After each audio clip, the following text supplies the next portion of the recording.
People find to get here.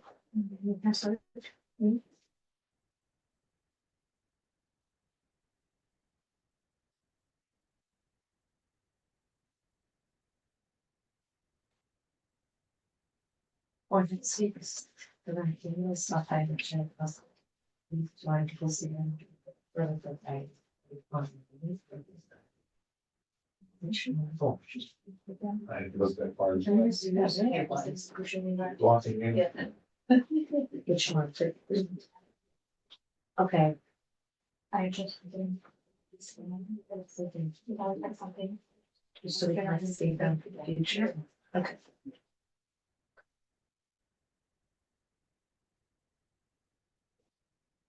Or just.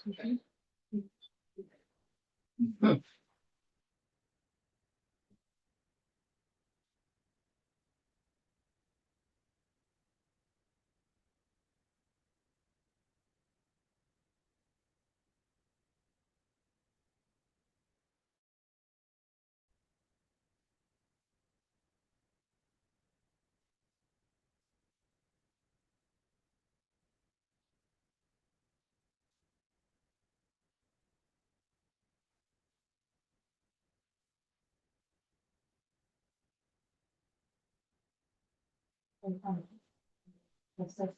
Please, can I put on Amazon? Please, please,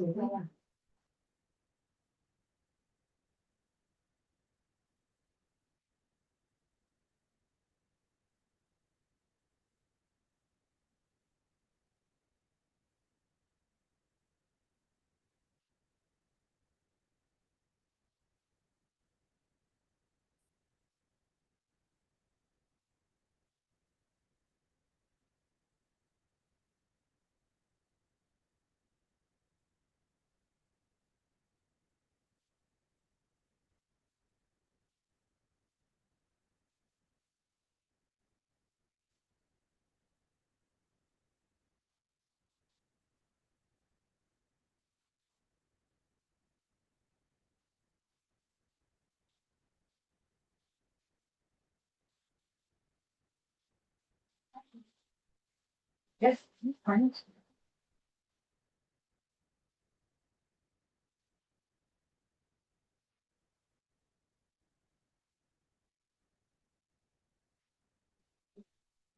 Hello, everyone, and welcome to our hybrid lecture and Zoom webinar.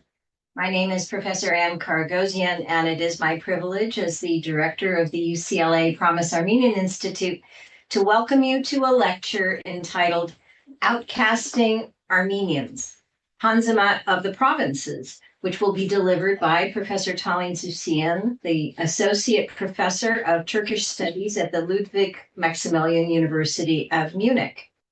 Her lecture will describe for us the pivotal Ottoman era of Tanzimat during the 19th century, not just through the use of the Ottoman archives, but also using a far less known, but just as important source, that of the Armenian Patriarchate. We are delighted that Professor Suciyan happened to be in Los Angeles at a time where we are able to welcome her in person to this lecture. I am also pleased to be joined in our program today by the organizer of this event, the eminent scholar, Dr. Taner Akçam, director of our Armenian Genocide Research Program in the UCLA Promise Armenian Institute. Dr. Akçam will be introducing our speaker in detail shortly. I'm also pleased to note that our event this evening is co-sponsored by the UCLA Center for Near Eastern Studies, the National Association for Armenian Studies and Research, and by the Araradeskijan Museum. We are grateful for the support of all of our co-sponsors. And on behalf of the co-sponsors here at UCLA, I would like to acknowledge our presence on the traditional, ancestral, and unceded territory of the indigenous Gabrielino Tongva peoples. It is a privilege for our institution to acknowledge the history of the land on which we are established. Before we move on with our program and the introduction of our speaker, let me just mention a few procedural items. First, let me note that this event is being recorded for later viewing on our UCLA Promise Armenian Institute YouTube channel.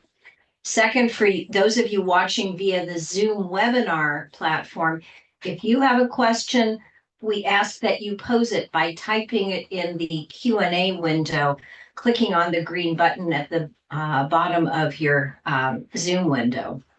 We hope to have time for as many questions as possible today.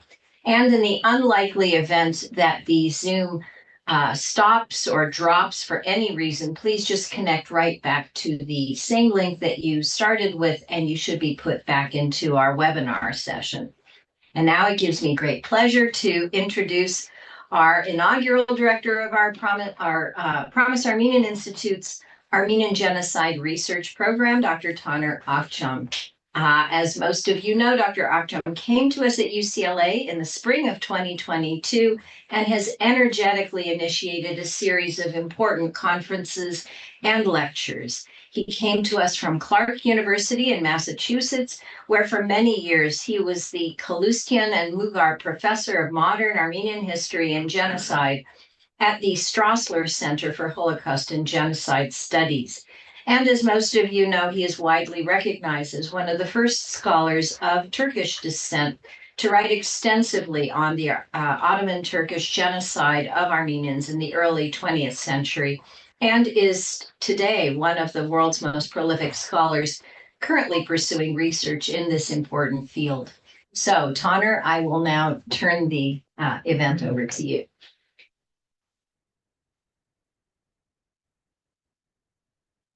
Thank you, Anne, and welcome to all of you and those listeners from where they are. Maybe there are some friends from Istanbul watching us on this early morning.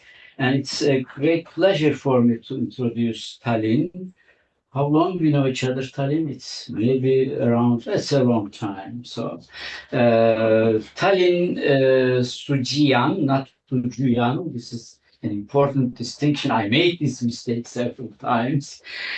She is an associate professor, Privatdozentin, as they say in German, at the Ludwig Maximilian University in Munich, where she teaches history and culture in the Ottoman East. Her first book, The Armenian in Modern Turkey, Post-Genocide Society, History and Politique, has been translated into Turkish in 2018 and German 2021, and soon will be released in Russian. I have to also add, it's not written here, Talin, this is really one of the first book, correct me if I'm wrong, on the post-genocidal period in Turkey on the Armenian societies. So in Turkey, so this is really a very relevant and important book, and we learned quite a bit from Talin's work on the Armenians living in Turkey in post-genocidal period. And Outcasting Armenians, Tanzimat of the Provinces is her recently published second book by Syracuse University Press, which is extended version of her habilitation accepted by her home university in 2019. Her research areas are Ottoman intercommunal relations, peasantry, Armenian literature, gender, and medicinal practices in the Middle East. So please welcome with me, Talin. The floor is yours. Thank you.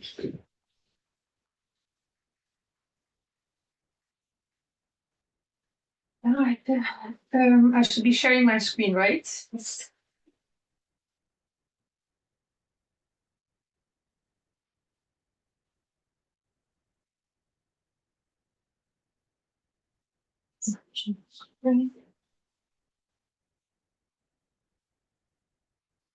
Okay.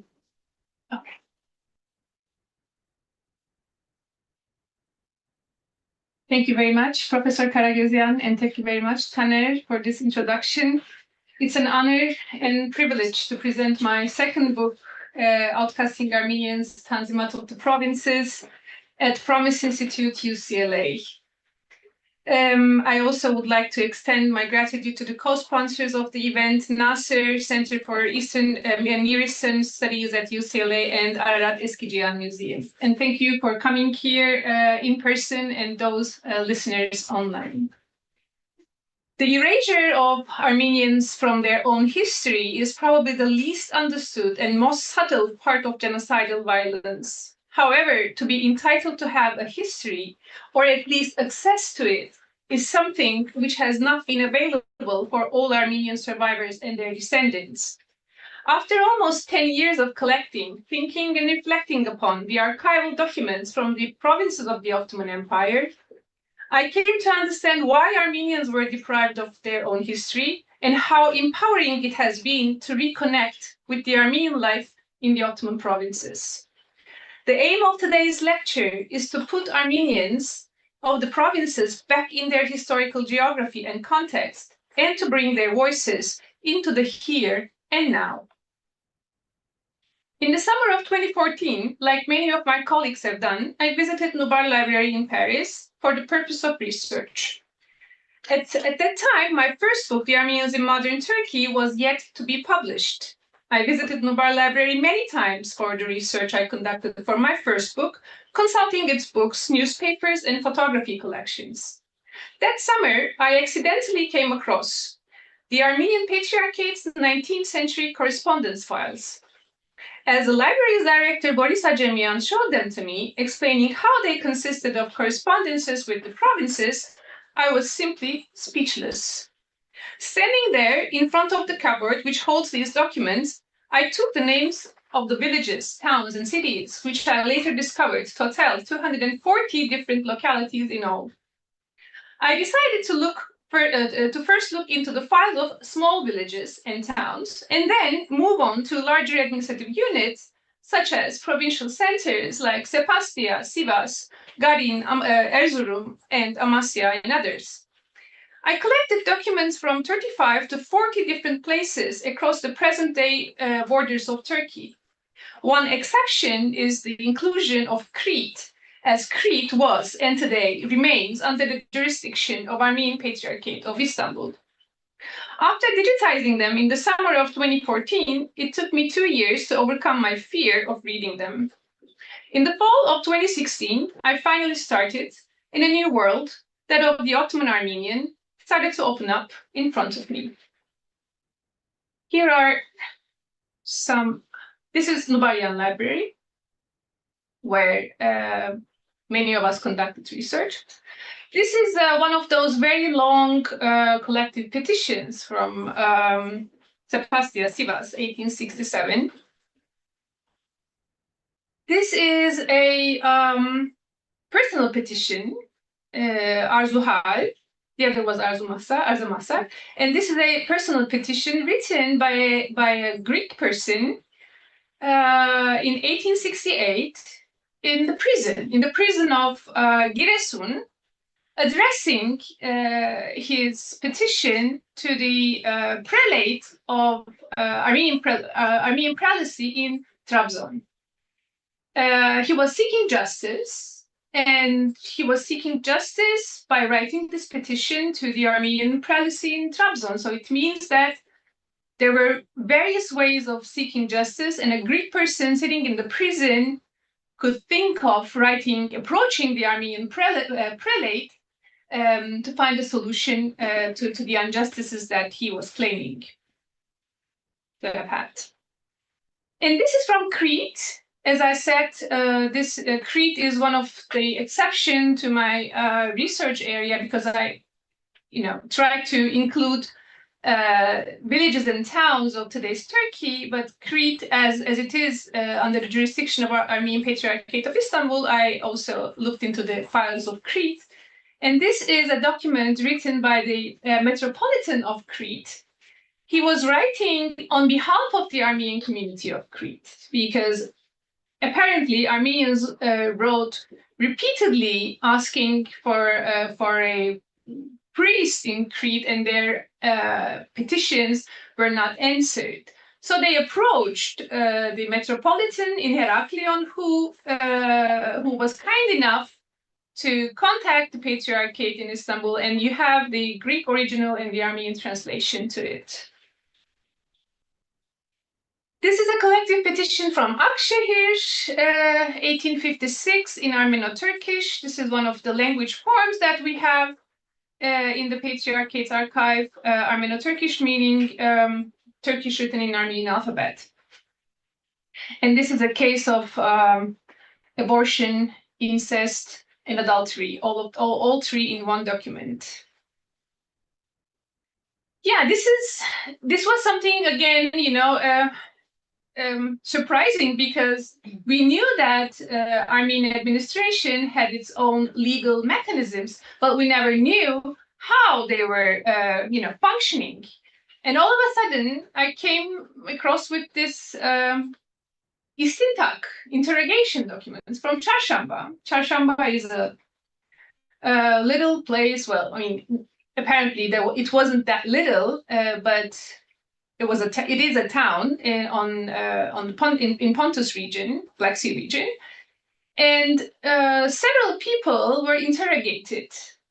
And in these interrogation documents, we see that there is a systematic to that. So it means that there was the practice of interrogation was already there, and this was how the juridical procedures were taking place, also in the provinces. And this is, again, a personal petition. On the one side, Armeno-Turkish, on the other side, Ottoman script, Perso-Arabic script. In both cases, it's Turkish written in different alphabets from Gelibolu. And these are the languages and language forms that we have, at least the ones that I've seen. Probably there are others. Armenian, Armeno-Turkish, Greco-Turkish, Ottoman, Greek, French, and Russian. So yes, this is the end product. The Ottoman mainstream historiography prefers to organize history around historical ruptures. In this narrative, we have Tanzimat, the common name for the period between 1839 and 1876, portrayed as a period of progress, modernization, and westernization. These concepts were utilized almost always with a positive connotation. However, the period of progress seemed to have ended with the authoritarianism of Hamidian era. Another period starts by the end of the Hamidian period with the proclamation of the second constitutional period in 1908.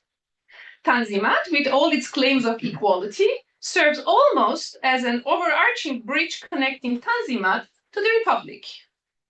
A careful reader would see how the historiography of both eras speak about a period of great change, always towards the better, the modern, the progressive. While both periods are filled with structural and institutional changes, during both periods, these structural and institutional changes were based on the mass violence, military operations, and finally, genocide. It was not coincidental, but structural in the historical narrative of both Tanzimat and post-1923, Armenians were missing almost completely, especially those of the provinces. Security of life, safety of chastity and honor and property, emniyeti can, mahfuziyeti ırz ve namus ve mal, is an emblematic expression used in the original text of Gülhane Haddi Hümayunu, which was read when Tanzimat was proclaimed to the Ottoman public. Armenian villagers constantly make reference to this expression in their petitions, an extension of the insecurities they were feeling when it came to their lives, honors, and properties. Having said this, the state ratified a number of legal regulations like the Land Code, Property Ownership Code, Criminal Code, provincial reforms, and so on. Further, local councils were established in the provinces to ensure the participation of Christians and Jews. Most importantly, the Armenian constitution, known as Sahmanat Rutun in Armenian sources, or the Nizamname-i Ermenian in Turkish, was ratified in 1863. All these must have secured their safety of life, honor, and property. However, reading secondary literature on Tanzimat during my doctoral studies, I always had a feeling of discomfort. Even though there was no tangible reason for this discomfort, it continued to linger, perhaps because I was unable to ask simple questions such as, how do we understand that the lives, honors, and properties of Ottoman subjects were safe? Studying the history of Turkey during the Republic period for my doctoral dissertation, I knew that a state was only then a state when its institutions had accumulated sufficient knowledge of its population by collecting data, collecting taxes, and governing them territorially and temporally, as well as demographically. While this information doesn't have to be used towards annihilating a certain group, it would be impossible to do so without it. As we all know, the Ottoman state made this decision. As I read the correspondence with the Patriarchate from all over the country, over time, I came to realize that the Tanzimat narrative of modernization, centralization, and westernization had indeed been taking place, but not necessarily in their most positive meanings. All the petitions, reports, and complaints sent from the provinces to the Patriarchate or the Ottoman government government contained precious data for Ottoman administration. While the centralization of Armenian administration was subordinated to Ottoman centralization, through it, the Ottoman administration was gaining access to all kinds of information, as well as power rivalries on the local level. This allowed it to create new alliances in the provinces and reconquer these regions both militarily and bureaucratically. Despite the fact that the provinces were indeed a battlefield since the early 19th century, mainstream Ottoman historiography rarely speaks of the Tanzimat as a military reconquest, which was the vocabulary of the Ottoman state during the Tanzimat with regard to the eastern provinces. While the empire was losing its authority in the west, with Greece gaining independence, in the eastern provinces, Kurdish principalities were establishing power constellations anew. From the 1840s onwards, the losers of the new power alliances were the autochthonous local populations of the region, mostly the Christians, starting with the massacre of the Assyrians by the Kurdish beys between 1843 and 46. While the Ottoman administration was trying to gain authority in the eastern provinces, the massacre of 20,000 Assyrians and Yazidis along with them was a strong signal to the center.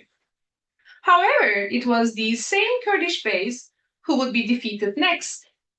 And thus, by the mid-19th century, the Ottoman center established its authority and created new alliances with the defeated Kurdish power holders, both in the region and empire-wide.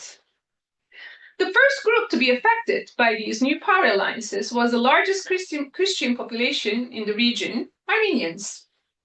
Hence, it is not coincidental that during the exact same period, the end of the 1840s, there is a remarkable increase in the Armenians of the provinces petitioning Istanbul as bureaucratic and physical violence took hold against them. In this presentation, I will draw your attention to a lesser-known and yet very striking case, the exile of the Turkmarzvan Armenians. In the correspondence files of the Armenian Patriarchate, I came across several complaints from the villagers of Cilicia about the miserable situation of the villagers who were suffering from exiles and oppression by the Ottoman authorities throughout the region. These documents from Beylan in Sancak of İskenderun, Payas, and Turkmarzvan asking for help were all written in the summer of 1868. We learned from the archives of the Armenian Patriarchate of Istanbul that on August 11, 1868, the populace of three villages, Turkmarzvan, Ocaklı, and Özelli, were forced to move to Payas, causing the villagers many hardships. It was stated that the villagers were not allowed to harvest their fields, and subsequently the village's crops and gardens were all destroyed. Here. Okay, this is the region that we're talking about, and this is a administrative map by a German cartographer from the same period, almost 1871. And these are the documents of sent from Beylan and villages of Cilicia. The second document was sent from Archbishop Parutiun of Antioch on August 9, 1868. Per his account of the issue, the Armenian notables of Payas had brought the archbishop there to ask the pasha to give the villagers time to finish their harvest, cure their sick, and pass the scorching summer days before having to move. According to this document, the region contained 37 houses. When I say houses, it's households, hane, 2 of them Muslim and the rest Armenian. It described how the populace were, and I quote, lawlessly forced, without considering the security of honor, chastity, the semi-sick ones were tied to the animals, while the others who were in severe conditions were rafted and brought to Payas. They sit under the walls miserably, having nothing to eat and drink. One cannot stand seeing them like this. They are poor and dying of starvation. End of quote. And the original says, Cebri kanundan, usulden dışarı, ırz veya ayal, ölümcül hasta olarak iyicelerini hastaların hayvanlara sararak ve kötülerini salıla payasa getirdiler. Her biri bir duvar dibinde kaldılar. Perişan aç susuz telef olmadılar efendim. Buna can dayanmaz. Fakir ve fukaralar açlarından ölüyorlar. End of quote. The same situation was depicted in a third document, this time by another cleric, Stepan Vartabet, who stated that the Beylan Armenians' miserable situation was a result of extreme oppression by the governor. Aşırı derecede zulmediyor. This is the wording used. The word zulm meaning an abuse of power, particularly concerning property. However, in this case, not only were the property rights of Armenians in the region attacked, but they were exiled altogether, losing their properties, fields, houses, stores, and in some cases, most likely, their lives. The most detailed account of this same issue was a collective petition, and I think this is, this one. Collective petition in the file of Çorkmarzvan, written on September the 1st, 1868, attested with 19 signatures. We learned from the petition that just a week prior, on August 24th, cavalry regiments came to their village and asked them to leave for Payas that very day. And I quote, saying the households that ought to leave Payas will leave today, by beating up, by cursing us, they are forcefully migrating us. From evening to the morning, without our consent, the Zaptias are beating us up. They feed their horses with bulgur instead of barley. They take our food as if it was theirs. The slander and the torture we have been going through has never taken place before. They would eat one chicken, and would kill 3 of them. I think I have this quote here, yes, so that you can read. And the original says, Payaklar edecek haneler bugün kalkacak diyerek, döverek, söverek, zor ile götürüyorlar. Bizlerimizin akşamdan sabaha irademiz yok iken, zaptiyalar döverek atlarına arpa yerine bulgur asıyorlar. Kendilerine yiyecek bulduruyorlar bizlere olan. Hakaret ve eziyet zannımıza göre daha işitilmemiştir. Şöyle ki bir tabuk yiyecekler ise 3'ünü birden kesiyorlar. End of quote. After describing the physical torture the villagers were subjected to, the petition asserted that the integrity of the entire village was being targeted through a number of strategies.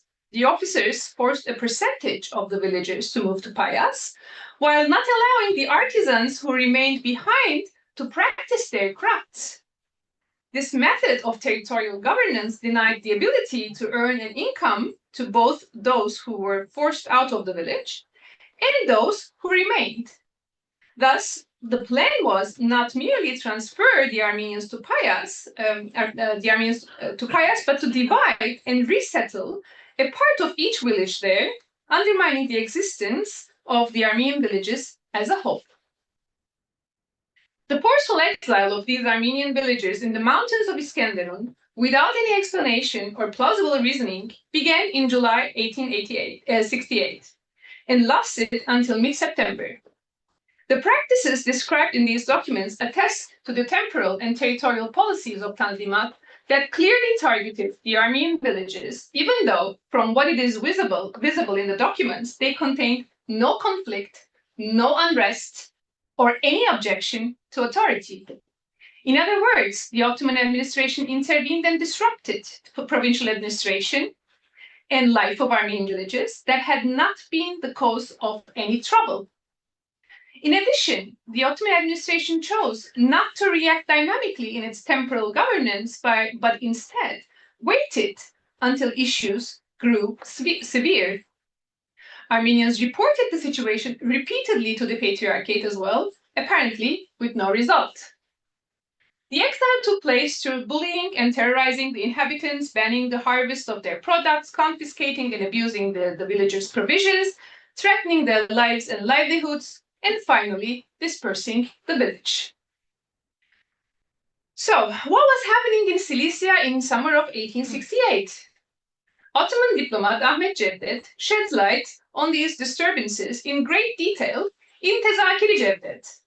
He states the Fırka-i Islahiye, the army known as the Reform Regiment, which consisted of, and I quote, distinguished Güzide, Georgians, Circassians, and Kurds, end of quote, had already been operating in the region, assigned the duty of controlling and reforming the village of Kozan, reforming the rebellious Zeytun region, hali isyanda bulunan Zeytun nahiyesini ıslah, and bringing the Kürt Dağı region, this is our region, up to Cebeli Bereket, Gavur Dağı, under full obedience. The wording of reform, Islahiye, applied to military operations in both the Tezakirs of Ahmet Cevdet and in the title of the army is noteworthy. In this way, the Ottoman administration continued its military conquest of the past decades, this time focused on the regions of Cilicia and Iskenderun up to Aleppo. The documents sent from the region's villages show that these operations continued into the summer of 1868, the time of Çork-Marzvan petition. The choice of targeting remote Cilician Armenian villagers was not coincidental, but structural. Ahmet Cevdet in his Tezakir writes clearly that Cilicia was purposefully left outside the authority of Patriarchate in Istanbul. Hence, the Patriarchate's authority over Catholicosate of Sis was left purposefully blurred, and yet the constitution, the Nizamname, was designed to govern all Armenian institutions in the Ottoman Empire. The Ottoman method of governance creating discrepancies of entitlements, dividing the authorities and entitlements of institutions and utilizing them against its own population was a systematic method that can be traced throughout Tanzimat.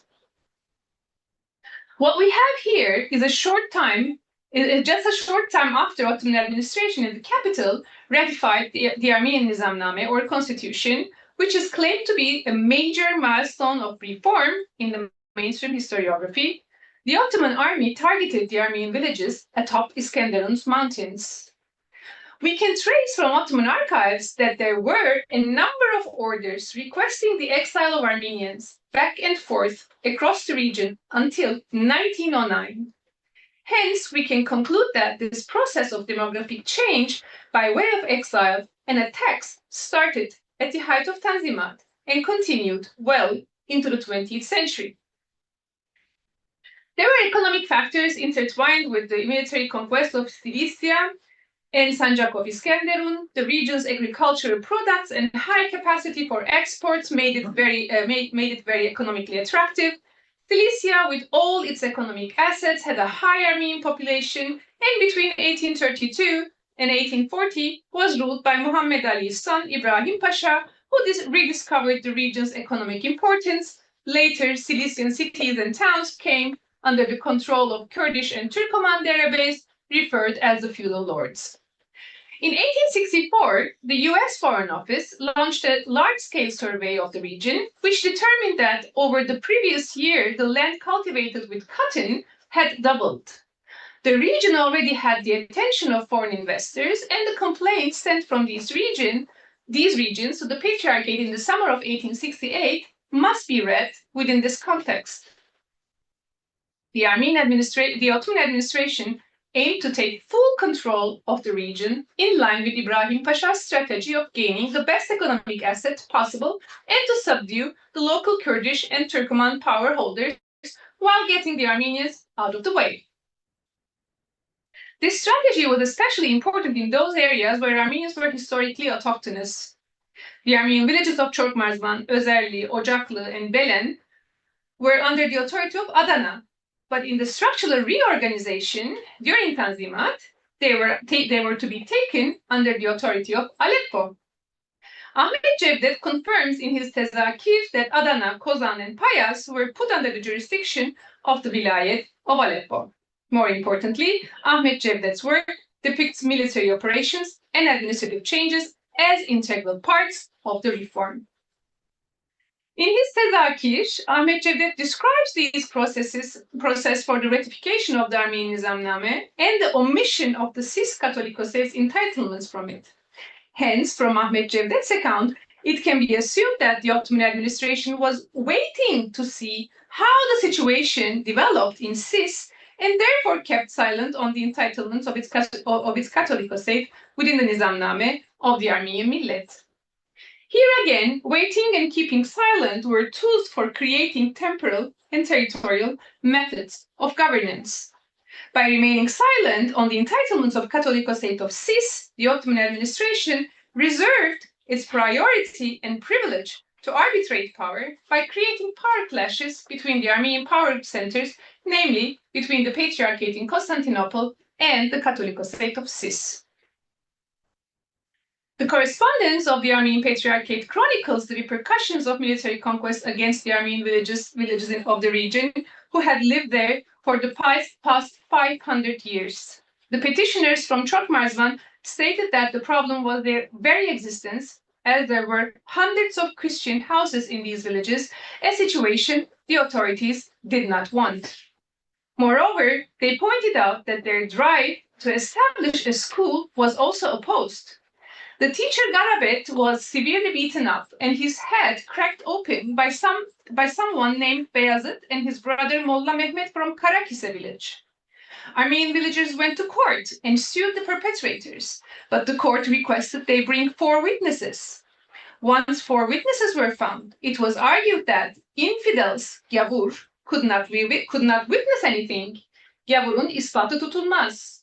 Almost 3 decades after the proclamation of Tanzimat, the state was neither willing to secure the life, honor, and property of Armenian villagers, nor interested in applying the principles of equality before the law. The signatories of this petition complained that their voices were not heard and people were living helplessly on the streets in misery. Okay. Their desperate cry was articulated as follows, and I quote, "If we are considered a millet, either you save us from this misery or order our death. Eğer biz de millet isek, aman elaman, yakın günde ya derdimize derman, ya katlimize ferman." End of quote. This powerful statement by Armenian villagers about the state violence they were subjected to at the height of Tanzimat should be considered a response of Armenian villagers to Tanzimat in an era where there had been no conflict. Despite no prior cases of unrest in Çorkmarzvan, it still received an unprecedented military intervention, which divided and exiled inhabitants of Armenian villages. Coming back to this statement, either save us from this misery or order our death, I was so struck by it that it became the title of my habilitation. I knew it from my youth, as it is the title of a very well-known Turkish song sung by a Kurdish singer. However, I could have never imagined that Armenians as early as 1868 could have used this saying regarding the division of their centuries-old villages and for their exiles, which was yet to start and never to finish. The military intervention in the villages of Cilicia occurred shortly before the election of Patriarch Khrimian. We had Khrimian here. At the same time, the Armenians from the provinces were also constantly petitioning the Patriarchate and Ottoman administration because of abusive and oppressive taxation, about how they were losing their lands as a result of the power alliances against them in the provinces. They were even traveling all the way to Istanbul and intervening the Armenian National Assembly to make their voices heard. Armenian newspapers were full of news items reporting these incidents, both from the provinces and Istanbul. Hence, the election of Khrimian, a voice of the provinces, was also not coincidental but structural, as it was necessary for Armenian administration to have a patriarch who understood and could address the issues of the provinces along with those of Istanbul. However, provincial oppressions were also structural. This means Armenians living in Istanbul were not subjected to the same rules and regulations as their fellow Armenians in the provinces. Their living conditions, occupations, the taxes they paid, their everyday life differed so much from the Armenians in the provinces that not only a territorial, but also temporal separation between them started to form.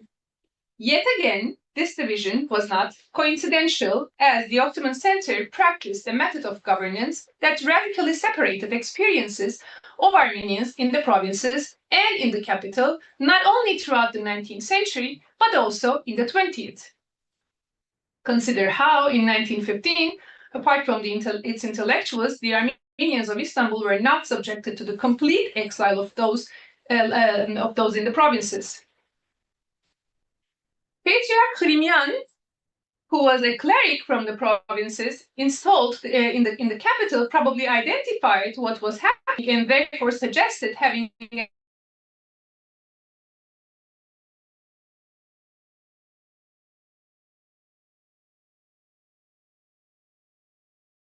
However, he was condemned as being anti-constitutionalist and thus stepped down with a historic resignation speech which sheds light on the situation of Armenians in the 1870s. I suggest reading it not merely as a response to the internal turmoil within the Armenian administration, but as an objection and therefore intervention into the ongoing process of undermining the Armenian administration's authorities and entitlements.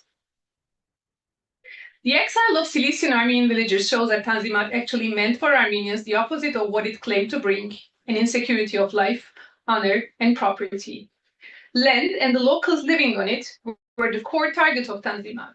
We also see Tanzimat to mean the loss of Armenians' land and properties in another region, namely in Charles.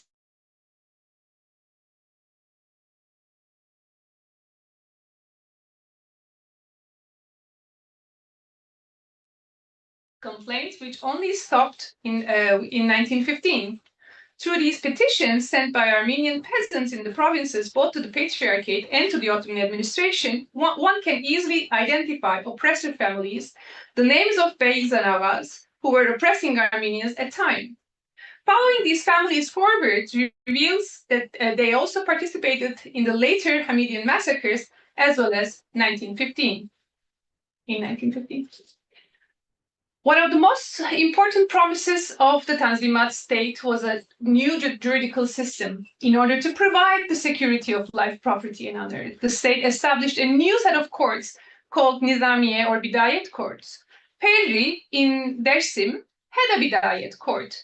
However, according to Çarsancak Hushamadyan, its functions were quite limited because of the following reasons, and I quote. The court was under the control of Agaz and Beys, and it was not in position to make free and fair decisions. The people of Çarsancak were deprived of using these mechanisms to claim their rights. For instance, a simple villager could never think of claiming his rights, as he would know that not only would he not get his right, but also this would lead to a worse catastrophe for him in the end. On the other hand, Agad and Beys had no reason to go to the court to settle their issues with Armenian villagers and merchants. Regarding the cases of murder, the court remained almost ignorant. Against the thieves and bandits, there were no investigations either. Hence, the Bidayet court often had nothing to do, and the prison in Peri was empty most of the time. The turbaned judge of Peri usually sat next to the Musalla stone in the center of the town, resting under the white poplar trees. The same was with Pertak and Metzgert, where tens of zaptias and governmental institutions just watched and kept the situation going as it was. End of quote. So people of Çarsancak had this to say to Karakin Sırvanstyans, who was sent to prepare a report of the provincial oppressions upon the order of Patriarch Khrimian. And I quote, "Before we presented our problem, we had faced fewer oppressions. Now it is much, much more and of greater severity. Our lives are not anymore ours. We pay the tax of property, but the property belongs to Aga. We pay the tax for the land, and the land belongs to the Aga. The oxen and the sweat are ours, but the product belongs to the Aga. On this earth, even birds and ants have a nest, but people of Çarsancak do not. What does it bring us to have a patriarch, a prelate? And you, why did you actually come here?" End of quote. While Armenians of the provinces were subjected to these oppressions over the course of the 19th century, upon their annihilation in 1915, their experiences were also eradicated from the historiography, making these quite striking and clear connections invisible. Consequently, the reservoir of knowledge that the Ottoman state accumulated throughout the 19th and beginning of 20th century was utilized against all remaining Christians and Jews and/or whichever group was to be oppressed. Nonetheless, the history of the exterminated people is the most emancipatory because it is the only history that fans the spark of hope in the past by ensuring safety of the dead. As Walter Benjamin advocates, and I quote, "The tradition of the oppressed teaches us that the state of emergency in which we live is not the exception, but the rule." End of quote. The experiences of Armenians living in the provinces were by no means an exception. They were living in a state of emergency, and thus their experiences established the rule. Listening to the Armenian sources and bringing their voices into the present carries with it 2-century-long struggle for justice, security of life, honor, and property. A struggle of people who were annihilated, exiled, forcefully converted, survived, and remained nameless. Thank you for your attention.